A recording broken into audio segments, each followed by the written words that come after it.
Today I'm unboxing a new Nixeus VUE27D monitor. This is a 27-inch IPS panel, 2560 by 1440. And let's go ahead and get this UPS box open here.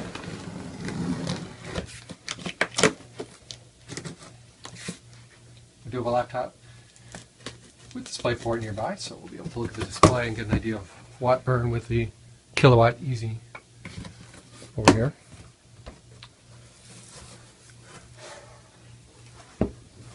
Okay, I also have experience with the Nixeus VUE27 without the D at the end that has more inputs. What I'm actually interested in is, since this has less electronics, just one input, DisplayPort, I'll be interested to see if I actually have a little less watt burn for day-to-day use.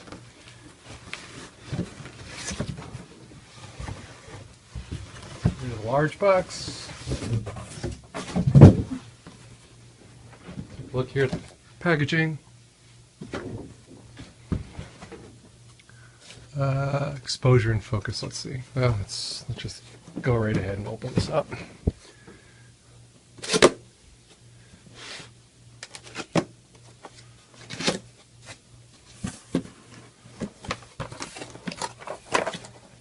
Admittedly, there's been other unboxings on the web.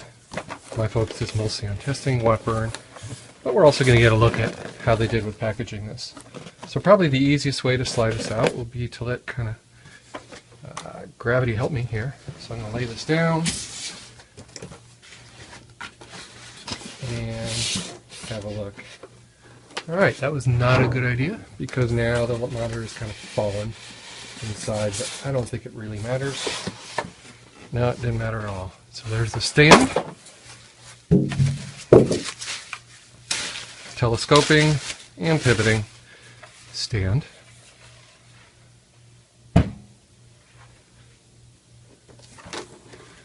The cables, power, DisplayPort on both ends, DisplayPort and mini DisplayPort in the other, and some screws we're going to need. And finally, let's have a look at the monitor itself. It's really not very heavy, so picking this back up, pulling the display stand base out, probably a good idea. Followed by the display itself. Here we go. Not very heavy, easy to lift. I'm not pinching hard or anything because it is a front bezel I would not want to squeeze or jam my fingers into. But I can already tell it's a smooth front face, which I've seen pictures of. And there you go. Here's my new monitor. Let's see if we see any scratches in those reflections. No, it looks good. Looks like it could use maybe a little bit of a cleaning in spots. And then we have a little bit of styrofoam sticking there. No big deal. Okay.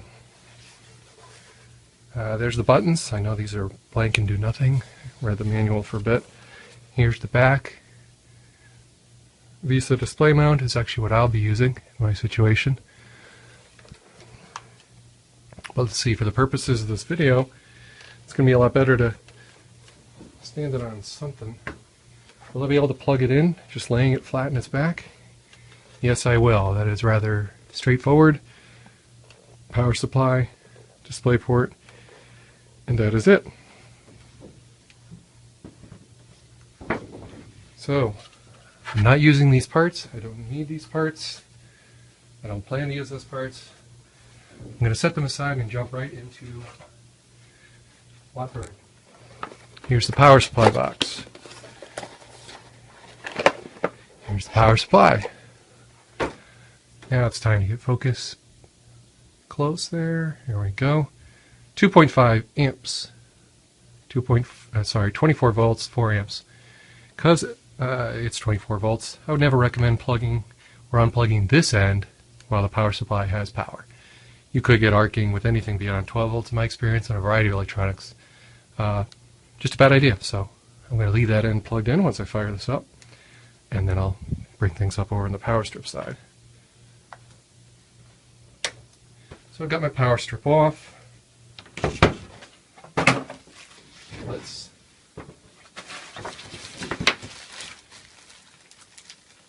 Open this bag up, get the power supply, and get the one cable that we need. It's sealed, so once you break the seal, it's pretty obvious we've opened this.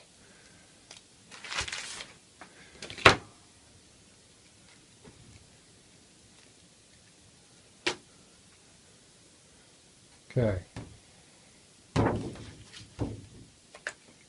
Plug that in. Plug that in. Now this front bezel sticks up a little more than the surface. I want to be careful. I don't want to mar it or make a mistake, be in a hurry and scratch it or something in any way.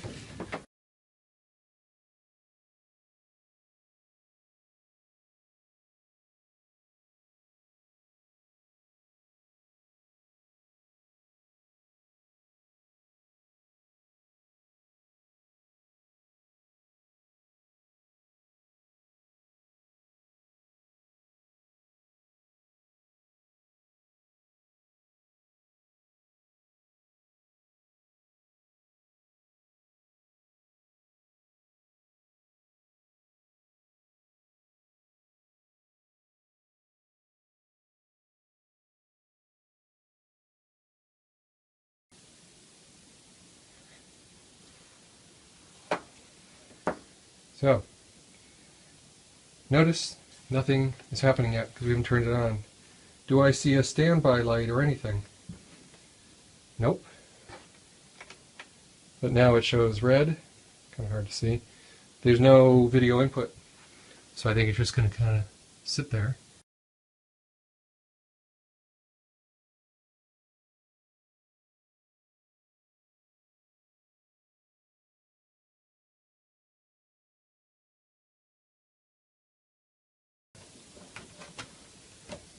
Plugged in, latched, recognized, and instant on. Didn't even have to hit the power switch. That's pretty awesome.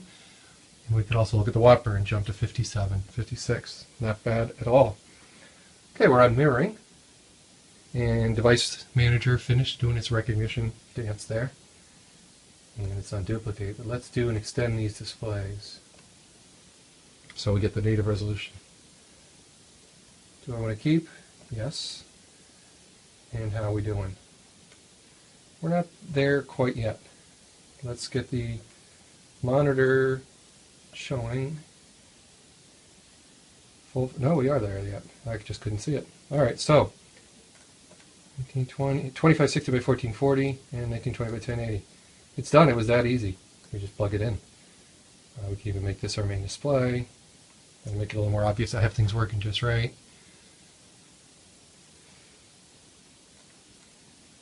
Still watching the watt burn, 53. So it looks like it went down a little. 45 briefly as the screen blanked and went back again. It's kind of interesting. We can also change the layout, right?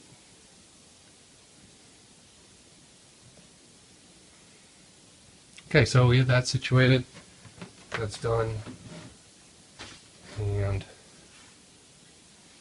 I'm going to now change the brightness a little bit. So we have two ways, or many ways of doing that. We have NVIDIA control panel. We have brightness on here. Well, I said many. Actually, only two. There used to be an on-screen display with the regular VUE27. Now there's just these buttons. Reset to factory defaults and brightness up and down. So we start at 53 out of the box. Let's start with hitting plus. Does it do anything? The power blue LED is blinking fast as I hold that brightness button. It's going to 66. Let me push and hold down. And we can see the backlight is indeed changing. Wow. So a pretty dramatic range for watt burn there. 24 all the way to 66. So it doesn't really tell me with the blue flashing light of when it's done going down. It just keeps blinking the whole time I push the button. If we push and hold reset, we should get back to factory default brightness. And we did.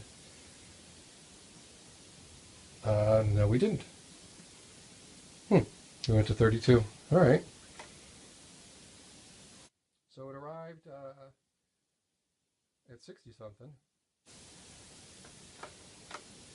So a little weird. I guess it wasn't really at factory defaults.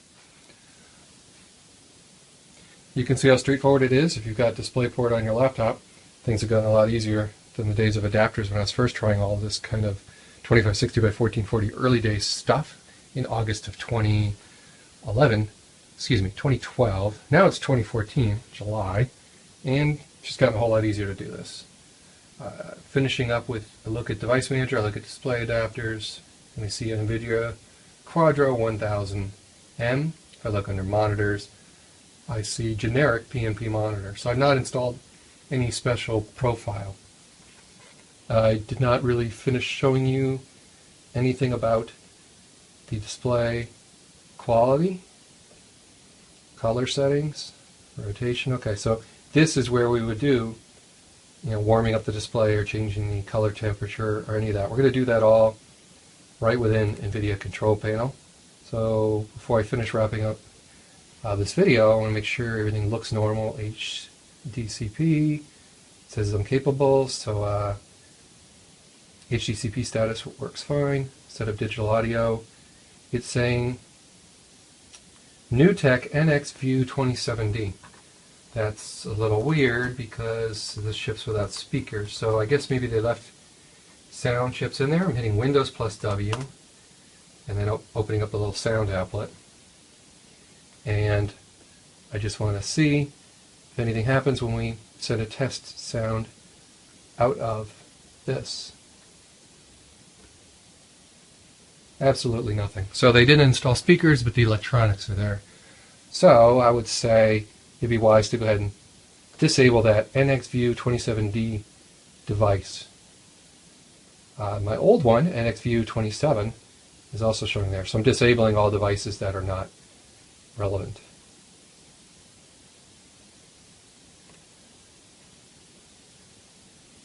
Set of desktop size and position. Aspect ratio. Okay. Right now it says aspect ratio rather than no scaling. If I click on no scaling, click apply, probably nothing really is going to happen. Wattage drops while it blinks, comes back. But yeah, it'd probably be a good idea to make sure you say no scaling, but we already knew we were at native resolution. 60 Hertz it's also showing, that's good. There's no more 59 Hertz. So that's an improvement there. I used to have it showing 59 quite often. I would tend to go back to it. So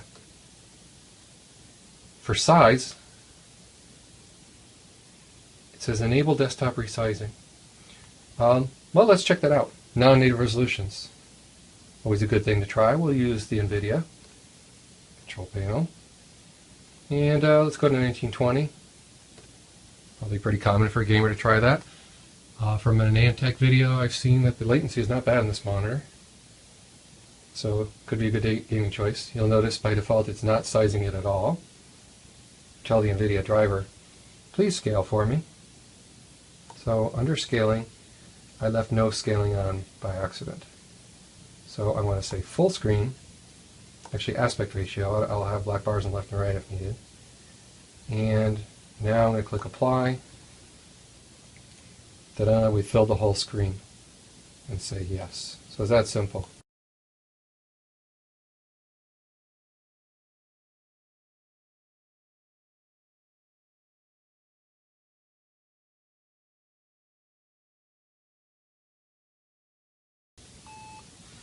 Okay, entering setup.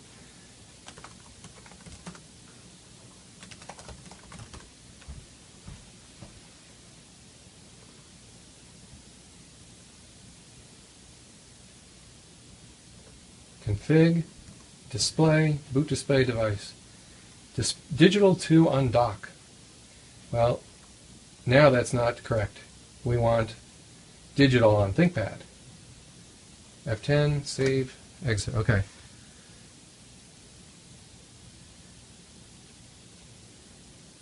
And it worked.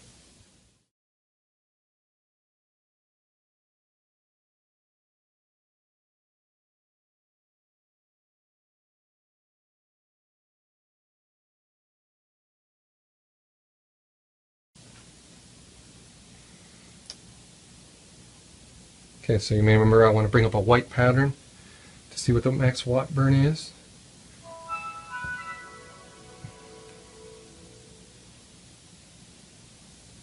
I'm going to personalize my desktop. I'm at 64 watts now. I believe I'm at full brightness. We'll go to desktop background, solid colors, white, 71 watts still. What happens when you turn things off and on again? So we've got the NVIDIA control panel app here.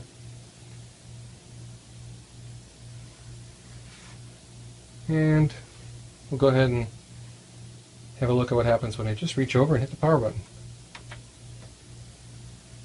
So Device Manager, or the laptop, the OS, has said, oh, there's only one monitor.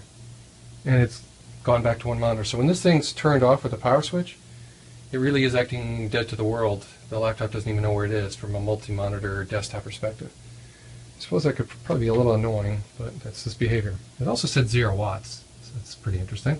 So standby power seems to be miserly, for sure. All right, back to 71 watts.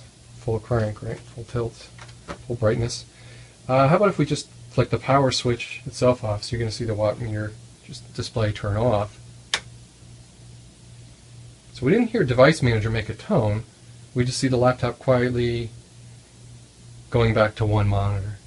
Okay, I'm going to turn the power strip back on. Go back to the watt display. And I didn't have to hit the power switch on the Nixeus at all. It just sprang to life.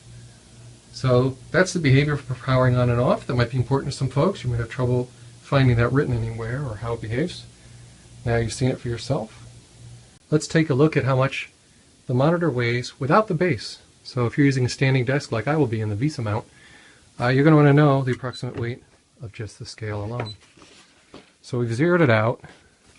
I'll add a little something here to avoid marring the surface of the monitor. We'll go ahead and just put it down here and then just gently balance it. 11 pounds. And it beeped, so it's done measuring. Okay, let's try that again. That's remarkably low. Zero the scale again. See if we can get it right this time. There, it's basically just balancing 11.2 pounds. So that's the weight of the Nixeus monitor without a base. Here's a quick look at my desktop, the screen resolution. I've got 3 monitors.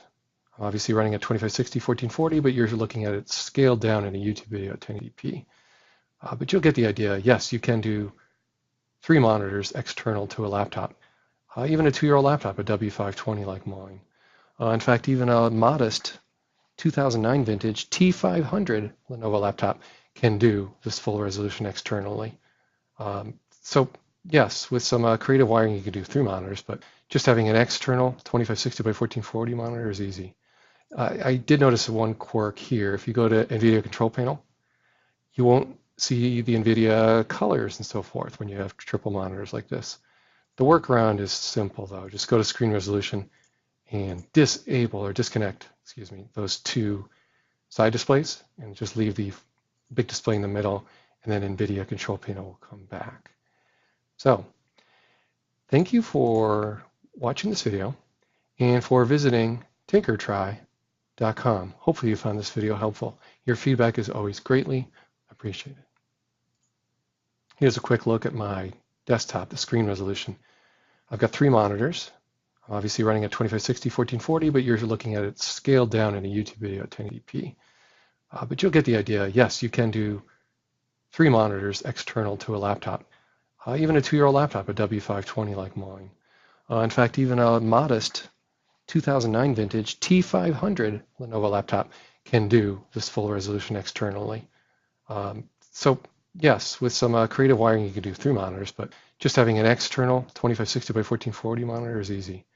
I did notice one quirk here. If you go to NVIDIA control panel, you won't see the NVIDIA colors and so forth when you have triple monitors like this. The workaround is simple though. Just go to screen resolution and disable or disconnect, those 2 side displays and just leave the big display in the middle, and then NVIDIA control panel will come back. So Thank you for watching this video and for visiting tinkertry.com.